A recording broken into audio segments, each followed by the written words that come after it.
When we talk about branding, we typically talk about logos, but how do you establish your brand, right? How should we go about approaching branding identity, specifically as an interior design firm? And how much should you expect to pay when hiring the brand experts, and what should be their deliverables? Did you know that creating your brand is much like telling your story? And how, most importantly, do you know if your brand is resonating with your ideal client? Because that's going to drive your profits. Well, get your notes app pulled up and ready, because Corey Fuller is back with us today to help answer all of these questions and more.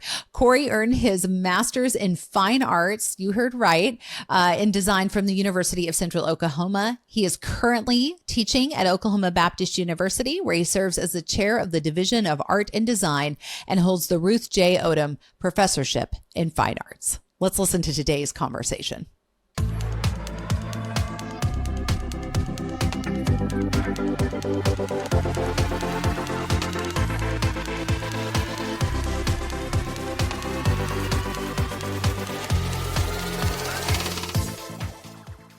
Hey, Corey, welcome back to the show.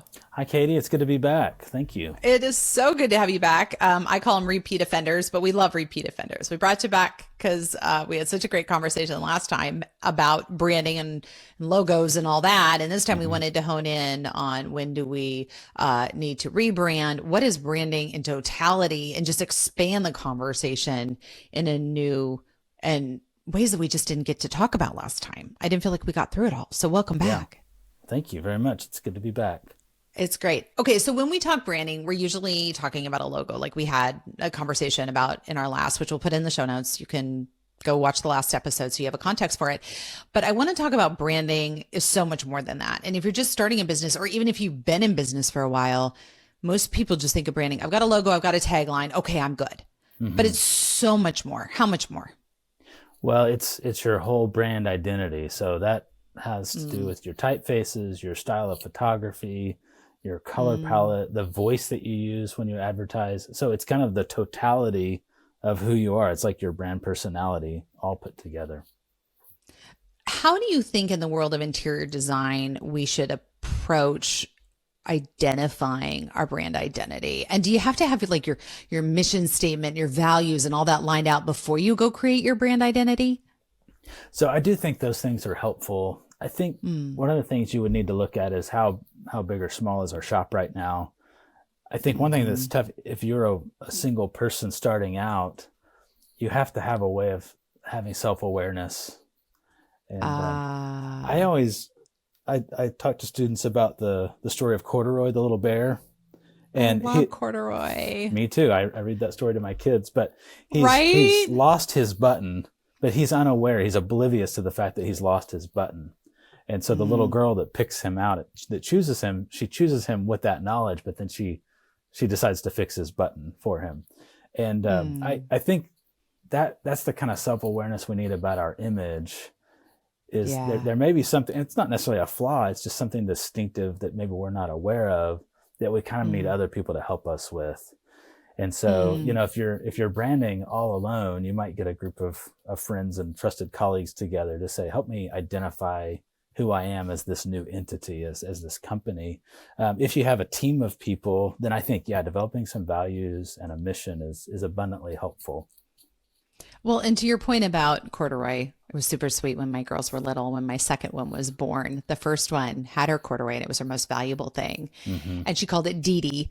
She goes, I'm going to give Dee Dee to my little sister because she doesn't have any stuffies. It was just like one of the most endearing parental moments. But in thinking about that analogy, because it's such a powerful one, I think there's also value. Obviously, from the book's perspective, it wasn't about the missing button, but in the world of marketing, your missing button can be your differentiator from the competition, and don't be afraid to embrace the missing button. Right. Yeah. So it's interesting to go back to the story. The little girl has no problem with the missing button, but the mom points out he's missing a button. That seems like a problem. Right. I don't want to buy a flawed toy. A flawed bear brand new off the shelf. Any mom gets this. Yes. Yeah, it makes total sense. Right. But I think we all have those things that, are perhaps off-putting, but we do have kind of those things that make us unique in a special way, in a good and positive way, and kind of leveraging those. And that's a hard thing to get through in a website or in social media. Mm-hmm. So let me ask you, do you have to hire someone when you're creating your brand identity? I mean, like you said, you can pull a group of trusted people around you, but I feel like sometimes even then, we sometimes just have to hear the hard truth. Mm-hmm. And sitting here in the depths of my mid 40s, if we can call it that, I'm okay with that. Yeah. But it took decades to get there, right? Yeah. Is it worth hiring?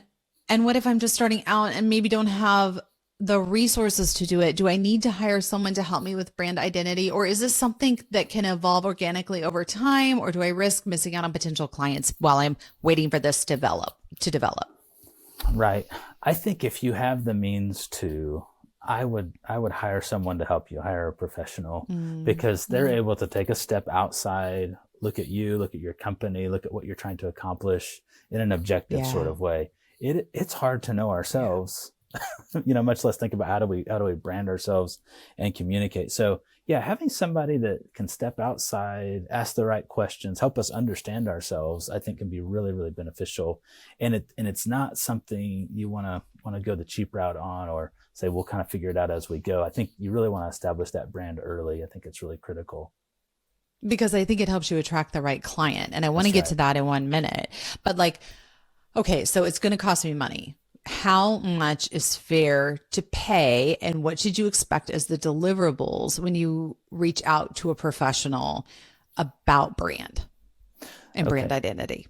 Yeah, so let me address the deliverables first. There are the assets as far as the logo. So you want to get a good vector of your logo. We talked a little bit about that last time. So that logo file as a vector, as a PDF, as a PNG, probably all the conceivable formats.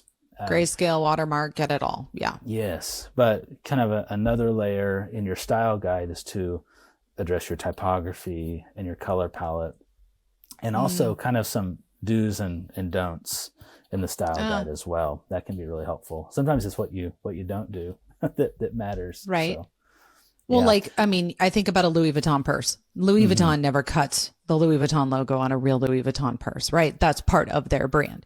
If you don't want your logo cut or chunks of your logo, this is the time to figure that out. Our logo will always be shown in totality.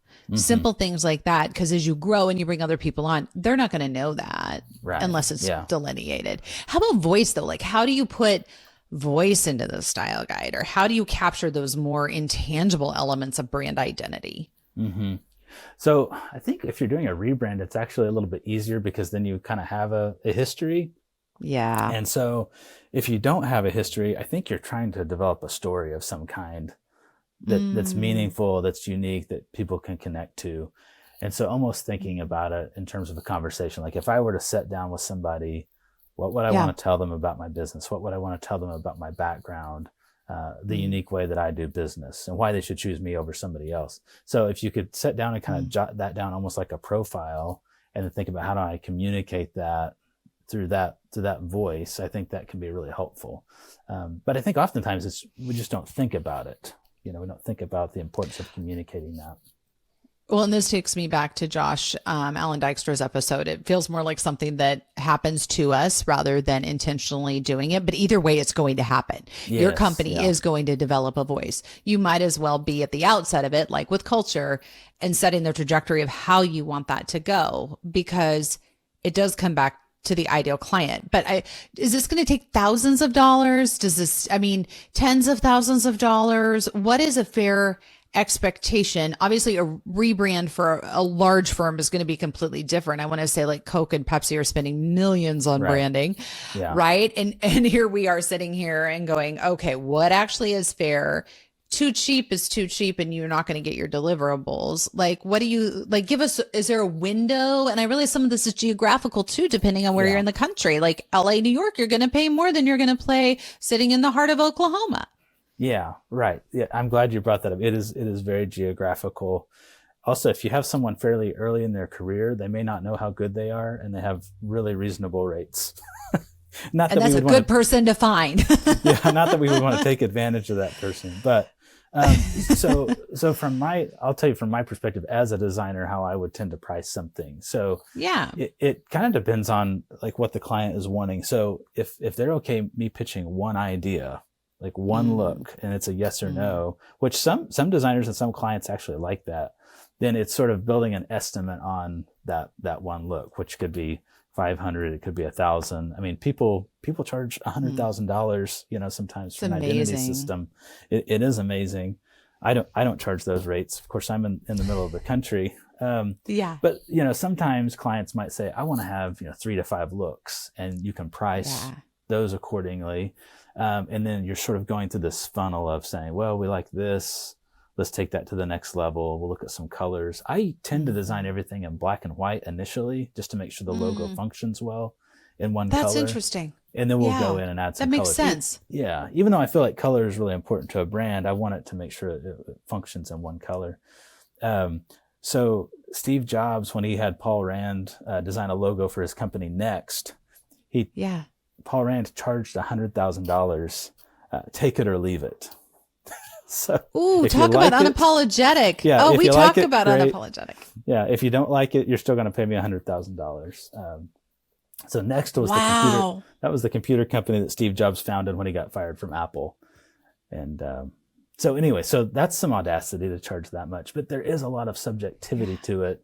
But also your logo is rather invaluable to you once you have it sort of employed and it's working for you. Geography plays a huge part in it. The sort of the level of confidence and the portfolio of the designer plays a huge part of it as well. Sure. There's a lot of variables. Anywhere between $500 and $10,000, I think, would be, expected. Depending on perhaps. The scope. Depending on the scope, yeah. Mm-hmm. And where you're at. Okay. So we have talked about, like, in this series, about the importance of defining your target market, understanding your persona that you're going after. Once you have that nailed down, how do you bridge the gap between your brand identity and appealing to that persona? Because sometimes I am amazed at the disconnect, and these are large corporations have, between their target persona and their actual brand identity. I'm like, you're never going to attract a high-end client with that brand identity. Right. So how do you design for that? Like, what as designers should we know about giving you feedback on a brand identity to make sure we're getting this right? Right. Yeah. So I think there are probably 2 different philosophies on that. So I think one philosophy would be, we want to create a logo and an identity that is targeted to the smallest viable audience, like a really, really targeted audience that could still keep us in business, but it's very niche. And so if you're going that route, I think you can make a really specific identity. The other philosophy would be, our identity really should be pretty neutral, should be transcendent through a lot of different times and trends. But in our marketing materials, then we can kind of tailor that to target different audiences. So those are probably 2 different philosophies. I think people that are starting out don't really feel like they have the ability to say no to a whole lot of people. So like they've got to take on a lot of jobs, even the ones that they don't. Right. So I think having a general identity can be helpful when you're starting out. However, I don't want to say generic. There are a lot of people that employ a generic identity. So they pick their initials, they put them in a circle, and they say that's their identity. I've seen so many logos that are just letters in a circle. It's a monogram. Yes. It's a monogram. There's no differentiation there. And another thing I would guard against, back to your question about pricing, I mean, there are tons of people on the internet that are saying, I'll design you a $5 logo. Well, they're my gosh, there's entire websites devoted to this. Yeah, and design contests. It breaks my heart. Yeah, but they're leveraging clip art, and they're going to create something that's ultimately generic and not meaningful to you as a person or as a brand. So yeah, I really, really try to guard against that. However, back to those 2 philosophies, I think both can be really successful. Starting out, you may need to be a little bit more general. And as you work, you say, this is really my work. There's a company called House Industries, and they started out just as a general graphic design firm, and their specialty became designing typefaces. Well, then they said, what if we lean heavy into that? And now they are basically a type foundry. So they sort of found their way into something kind of niche, but they started general. And I think that's oftentimes the way that it goes. That was our experience as a company. I mean, we started out in residential design, very standard issue. I mean, it was exterior residential design and color. So we were a little bit niched out, but then we just found ourselves migrating more and more and more into the commercial until we could really niche out. And I know the last round of logo revisions you did for us, like, you know, our target market, we've been hanging out there now for about 15 years. It hasn't changed because we could drill down on that. And I think that's a point that's really well made is you really had a nugget in there when you said there's a difference between general and generic, and you can be general, especially starting, without being generic. That's a great nugget, Corey. Well, thanks. I think that's really important to not get lost in the crowd early on. For sure. And I think to differentiate from competitors, because even though you may be going for a more general audience, you're still going to have competition that you need to set yourself apart from, who's using that gorgeous little monogram. Yeah. We see a lot of that in the design world, in the interior design world. And so being able to set yourself apart from them is important while still keeping a broad appeal in your audience. And like we always say, if you're trying to be everything to everyone, you're nothing to no one. So we're not saying just open this up willy-nilly, but yeah, understand who you are and who you appeal to. For the firms that have been in business for a hot minute, how do you think they go about knowing that they need to rebrand? How do you check in on that? Yeah, I mean, I think if you feel like we're going to grow, right? Yeah. Like new services, new offerings. How do we make sure our logo is keeping pace with us? We want it to work as hard, to your point. It should be ubiquitous with who we are. We want it to work as hard as we are. How do you know when it's not? Yeah.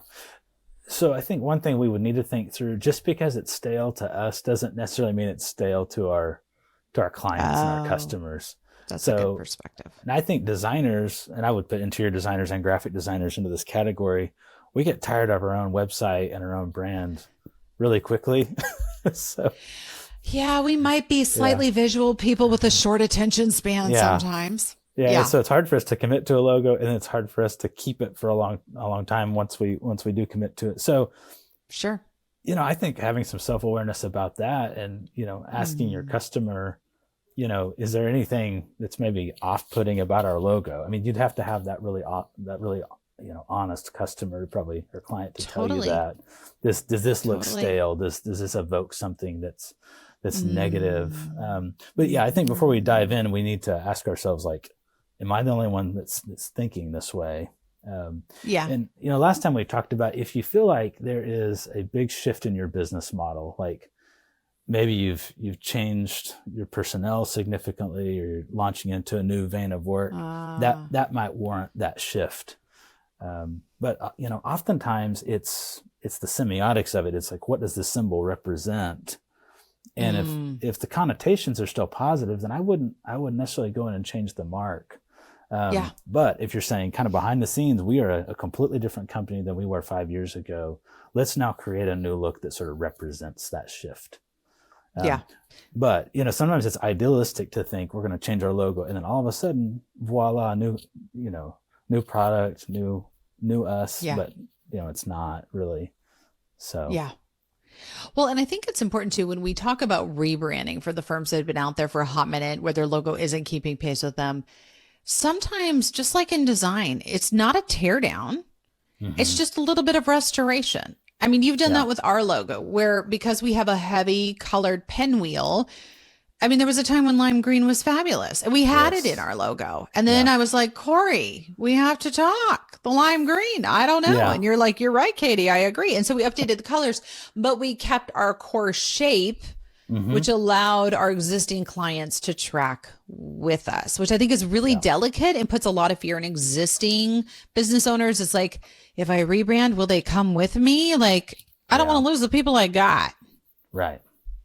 Yeah. So last time we talked about that balancing act of familiarity and innovation. And I think that's key. So what is that one element that you want to carry forward? On the lime green thing, if you put something lime green in Shawnee, Oklahoma right now, it's a dispensary. I mean, it's just like, that's what it is. So you're going to go there and get your edibles, and you're going to feel better about your weekend, maybe. But 2 years ago, that would not have been the case. But there are a lot of logos that they just don't age very well. Going back to Paul Rand just real quickly. So he designed the UPS logo, which is the shield. It had the parcel at the top. Well, in the 2000s, early 2000s, when we were making everything look swooshy and shiny, they went in and they did that to the UPS logo, and all the designers lost their minds. They said Paul Rand is rolling over in his grave. And now when they made that shift, 23 years later, we look at that logo and say, it looks like an early 2000s logo because it's got that gradient and that shimmery quality. And you wonder, should they have just left it alone the entire time? They may be due for another rebrand because of that shift. Like it was a tangent sort of. That's a really good way to put it, a tangent. I love that term because I think it also gives us space as designers to sit for a minute and say, it might be okay to leave your logo. It doesn't always have to be new and shiny. And admittedly, as an industry, we are attracted to new and shiny things. We're like little birds who go after tinfoil, right? And so to sit there for a minute and say this could be okay, one, it's a huge cost savings for you.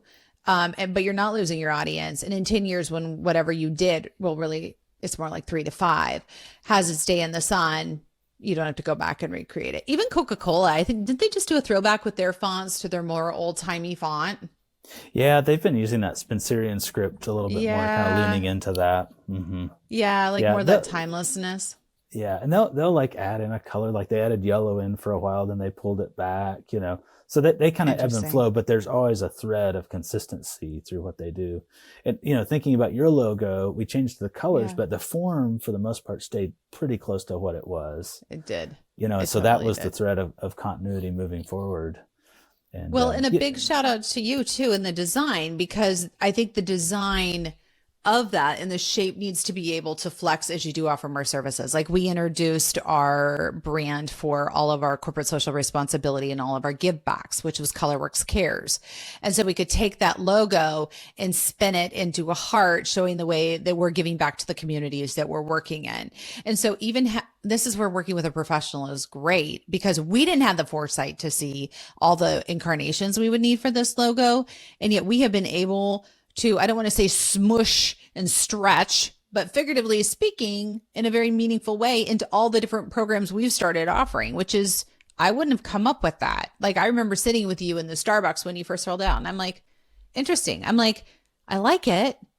Is it distinct enough? Is it what? And I was like, I think it's going to work. And it wasn't like immediate love. I will be really honest. It wasn't immediate love. Yeah. But the thing is like, now I love it. I love it because it's so versatile. We've been able to do amazing things with it. And it was something where I didn't know what I didn't know. It was a very lovable logo because it does everything and then some for us, which I could have never created when I was now or then. That isn't my world. And so a huge thank you and shout out to you for creating something that I didn't even know I was going to need. And that is why you hire the professionals. Well, that's good to hear. Thank you. Yeah. So people may look at their logo and say, there's something in here worth saving. Let's carry that forward. The NBC logo, for instance, I mean, when that logo came out, it was a peacock and they were advertising color television, and they now keep that same mark, but they've been able to modernize it and keep it up with the times, and even fragment it some interesting ways and use it in motion graphics. So it has been adaptable over time, but still, on that thread of continuity. Yeah, great point. Let me ask you, how do we, let's play the but Corey game. But Corey, how will I know if my brand is working? I feel like branding is something that we know we should do it. It attracts the right target market and all of these things. But I'm like, I can't go to accounting and say, is my brand working? But I can go to them and say, hey, what is my cash flow sheet? Send me my P&L. How do you know? How do we get metrics on branding, or can we? I wish I had a great answer. Okay, good. Then I haven't been missing something. Okay, this makes me feel a little better. If I had a perfect answer, I'd be a millionaire. In all honesty, it is so hard to know. It's so hard to know. So, when I was working in banking, we could run an ad with money market rates or something, and we could tell tangibly, like, oh, that was very effective, so we could run something in the newspaper, and if we had customers in our door the next, Monday after running in the Sunday paper, we could tell. Branding is so much more subjective. You could do an exit interview with a client and say, I noticed you haven't been using us for a while. Is it the logo? Right. And I can guarantee you they're probably not going to say that. For sure not. Yeah. If they're honest, they might say, I don't know. Well, you're bad at responding to emails, or something like that. That was why.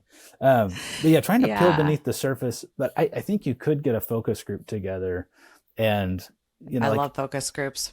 Before this interview, I was just searching up interior designers online just to kind of see what the logos looked like out there. The ones that caught my eye as I was looking, through Google. And there are so many of the kind of flourishy script things right now. Yes, and it just seems their names. Yeah, it just seems to all kind of run together. So I was not on board with that personally. Now there may be some people that gravitate towards that, but I was looking for things that seemed distinct. As I was looking through those icons, just a cursory search. But yeah, in all honesty, it's hard to know if it's working or not.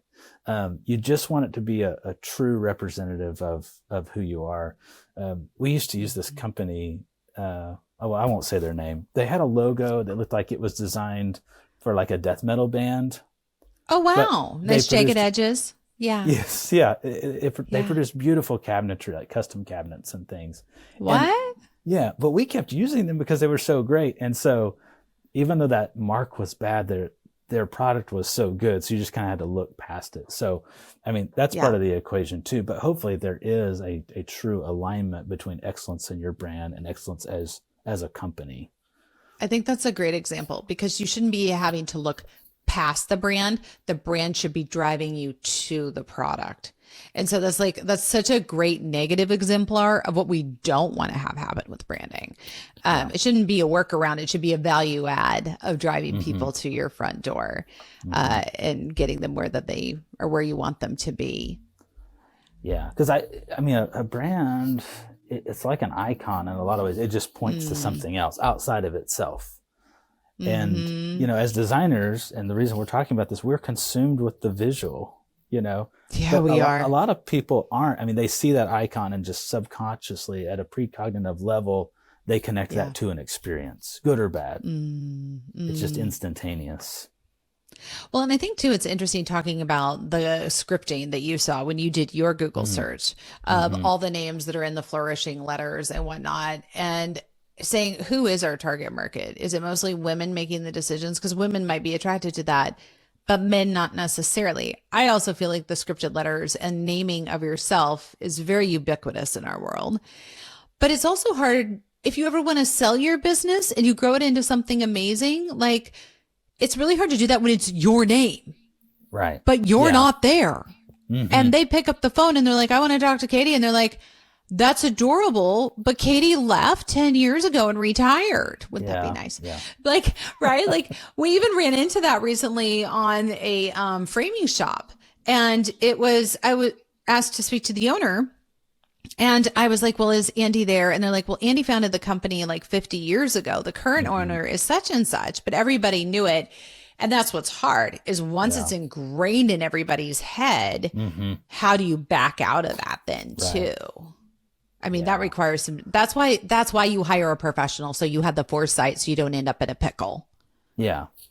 Yeah. And sometimes you don't change the name. You just kind of reinvent. So they didn't. Yeah. I don't know if Andy's in the land of the living.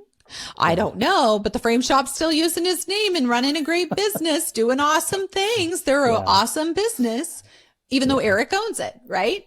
And he's great to work with. It's pretty funny.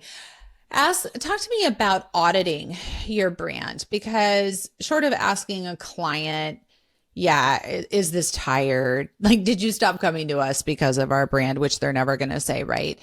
How do we know beyond just a gut instinct or looking at the market? Are there these are the steps you should do to conduct almost like a brand autopsy before it's deceased, but like an audit? Yeah. So I would say you would almost need kind of a third party to come along and do that for you. So like, I Okay. couldn't take my own brand and set it alongside, 5 other brands in Oklahoma City and go to someone and say, which one do you like? Because they're going to know all those brands and they're going to know me. And then you have researcher Mm, bias. So, doing your own little audit is going to be there's potential for all kinds of bias to be in that. So, if you could take your brand, compare it and contrast it with some other brands in a similar but different market, I think okay. that could be an Yeah. effective way of letting letting people give some honest feedback that could then circle back to you. And 8 out of 10 people said they would never pick this business, and it evoked these kinds of moods or thoughts. It looks like something from the 1980s, or it looks like something from the Yeah. mid 2000s, or it looks like Which was yesterday, I swear, Corey. okay. Mid 2000s. That was yesterday, just yesterday. Are there That's just yesterday. companies, just yesterday, are there companies that do this, or how do you go about assembling that? Do you go to a university and put it before a bunch of students, but arguably they're not your target market? Like, how do we do that as designers logistically? Yeah. So I think what you're trying to do with research is the best you can do is just really get a representative sample. So Well you have to said. be really careful about the way you ask the question, where you ask the question, to whom you ask the question, and then you can say Mm, we truly have a representative sample of this group. I can pull my students here at OBU, but I can't say that's a representative sample of college students because we're in right, Oklahoma and it's a Christian liberal arts university, and they're going to have a really different right, perspective than students maybe on the coast. Um, right. so it depends on like who you're trying to reach, and then trying to get a large swath that would be truly representative of who you're trying to target. And Yep. I think letting an ad agency do that, or a creative firm, and sometimes even hiring. I mean, as much as I'd like to support local, Yeah. going outside your state boundaries can be helpful in that too. Yeah. Just having a different perspective. Hmm. I love what you said. Find a market that is similar, but not yours. Yes. So if you're in the Midwest, find another market in the Midwest where the culture is similar, the community is a similar size as the community you're working in or the metro you're working in, and let them Hmm. give you a representative sample and take it for a test drive. Yeah. And not to cause our new designers starting their firms to melt down. I mean, that's why it's so important too, like to have that general but not generic. I just love that saying, logo and brand identity starting out. And then you can get into this and you can tweak it and you can grow it. And then you can do the focus groups and say, does this still fit what I'm going for? Hmm. Yeah. Exactly. Yeah. Brilliant. What are we missing in this conversation that is important, whether you're starting out or whether you're continuing on in developing your business? What do you feel like gets missed most when it comes to brand identity? Yeah. So I mean, I could answer this in a personal way. Yeah. I think we can all say we feel busy enough and we feel like we have enough work. Hmm. Why would we fix it if it's not broken? You know, Yeah. and sometimes we are aware like, oh, this is a problem, but I think generally like we feel like we're doing okay. And Hmm. there's like a weird fear that if we improve our brand, what if that does attract more people and then we can't we can't like cover Fair. that, Service all of them. Yes. yeah. So we're like in a weird way like afraid of our own success or something. Um, Mm. so I think what would sort of assuage that fear is if we could say, what if we improved our brand and we became more autonomous in that we can dictate our own future. We can be more Oh, selective in the kind of clients we want to work with through better yes. branding. And it's not just whatever happens to come our way. That is the nugget. This is why we brand, so that you do have enough people coming and knocking on your door. The ones that don't fit, you can send packing and feel, I don't want to say no remorse about because that sounds callous, Yeah. but you don't have to feel bad because there's only so many hours in the day. And Hmm. then you can run your business how you want with the people you want, doing what you want, making enough money doing what you want. I mean, that's why we do what we do. Yeah. Yeah, that's right. Awesome. Great conversation, Corey. Thank you so much for your Thank time you and for again, your Katie. insights. It means the world. It's always a pleasure. Thank you very much. Thank you.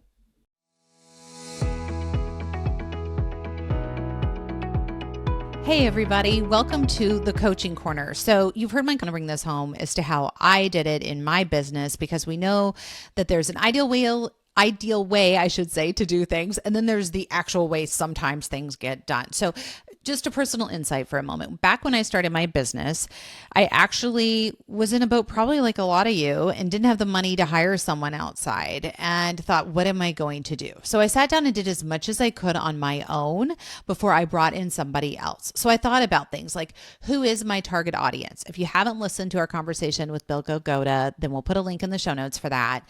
But thinking about what separates you from your competition. What is your position in as far as your brand, or what do you want it to be in the market, right? What brand personality do you want to convey? Back to what Corey referenced about the voice. I thought about what identity aligns with my brand. These things are all things you can perseverate on and think through on your own. And then once you have your arms around that, and like Corey mentioned, sitting with a group of people that you know and trust to help you develop this, then you can go outside and hire someone to create that logo and that tagline in your colors for you. At least that's how I did it. Back in the day, I remember going to a website called 99 Designs, and you could put down all your descriptors, say how much you were willing to pay, and then different people would solicit their designs. Was it more generic than general? Yes, it was. But did it do the job I needed in order to get out of the gate, to get my business up and running?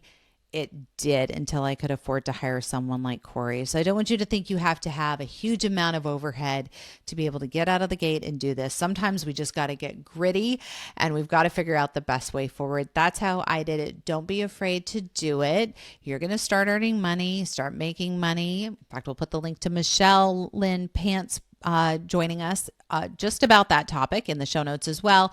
You're going to get there, and then you're going to have the resources to be able to reinvest in your business. And that's what we should always be doing as business owners, right? We're reinvesting, we're continuing to grow, and we're putting money back into that machine that is also giving us money. And that's how it should be. That's your coaching minute.